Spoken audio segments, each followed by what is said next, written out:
Hey, welcome back to another video for our Java Enterprise application.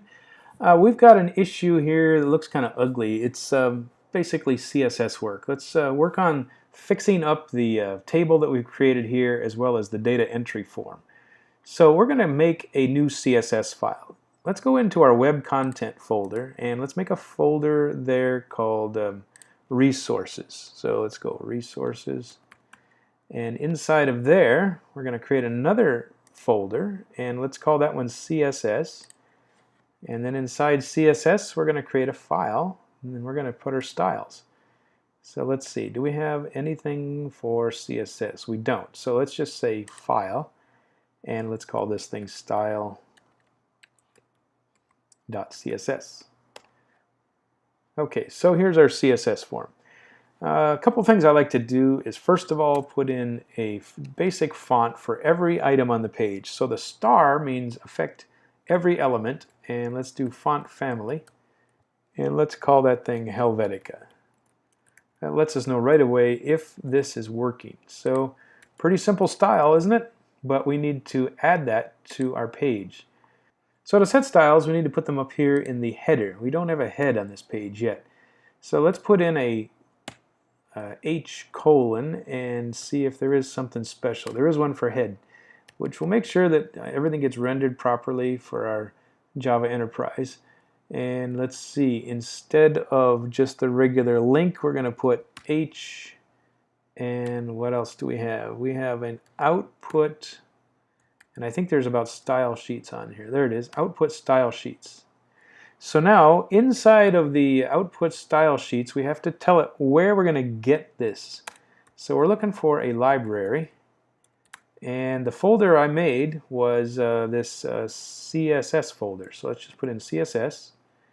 And then the second thing is we have a name, and we called the file style.css. Okay, so that should start affecting our page. So that's the index page. Let's go run the index again. So run as, and let's see if we get any difference. There it is. So we have a new font. So we're making progress. Now we can start playing around with the CSS with confidence that will work. What else should we do? Well, the first thing I like to do is I'm going to just make some real simple changes. Let's go to the background for the body. And let's change the background color to some kind of a medium gray. So FFF is pure white, and 000 is black, and DDD will be a medium gray. And let's see, then anytime we have a table, which is what we have on this page, let's give it a few things. How about a border? And let's make it 1 pixel wide and solid black. And then I want to center the table, which is kind of tricky. What you do for centering is you do margin auto, and then you tell the width to be a certain percentage of the page. So I'm going to say about 80% of the page, and let's give that a try. So let's run the page here and see what those changes might look like. So you don't see anything, right? Well, you have to press the refresh, and then you might get it. So we've got ourselves a darker background. Looks like I need some padding in here. I'd like some rounded corners and maybe change the color of the interior of the table. So let's add that next. So we've got ourselves a border radius, they call that. So border radius, and let's make it about 5 pixels. So it'll be slightly rounded at the corners. And I'm going to change the background color on the table to be a little bit lighter. So the background here is D's. I'm going to use £EEE. And let's give it some spacing around the edge. So padding about 10 pixels. That should make a difference now. So we'll save that, and let's run the app again.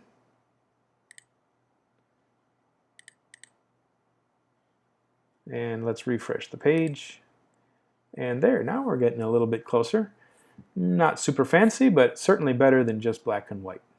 Okay, we'll come back to CSS in a few minutes, but let's not only add it to our index page, but let's put it on another page.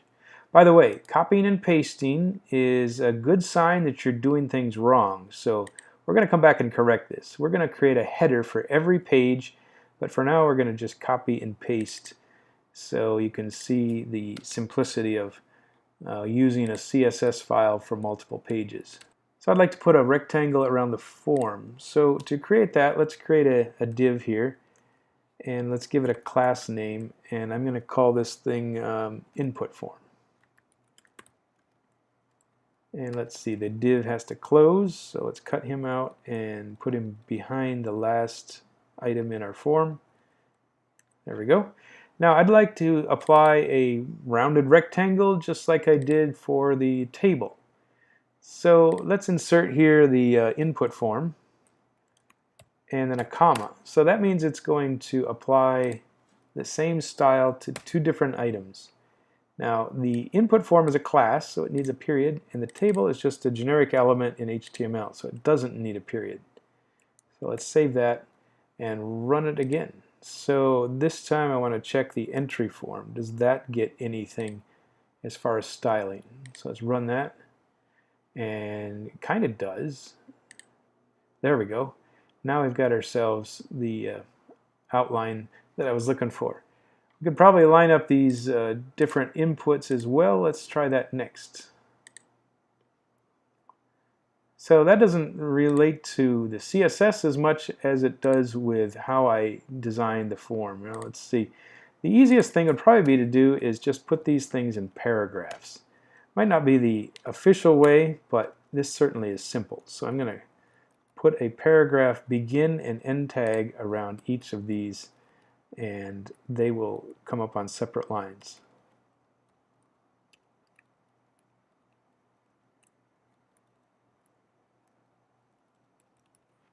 Okay, so that's looking like it.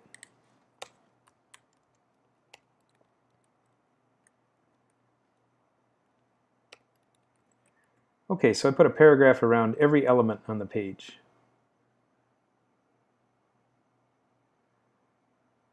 Okay, I got some errors. What did I do? It says I don't have an end tag.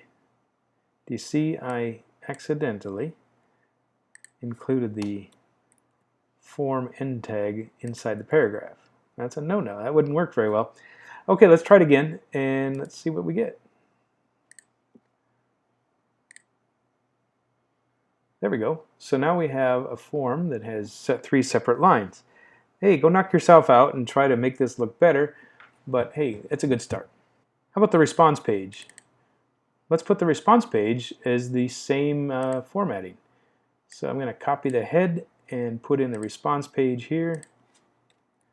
And it looks to me like we need a rectangle around everybody, so let's once again put in the div tag. So I'm going to put in the div tag of the class. And what did I call that thing? Input form. It's not really an input form, it's just a table, but it certainly will work. Okay, so we should be able to see a response page as well. Let's go back to our entry form and run this, and then we'll see what happens when we do a response page. So, what am I going to do here?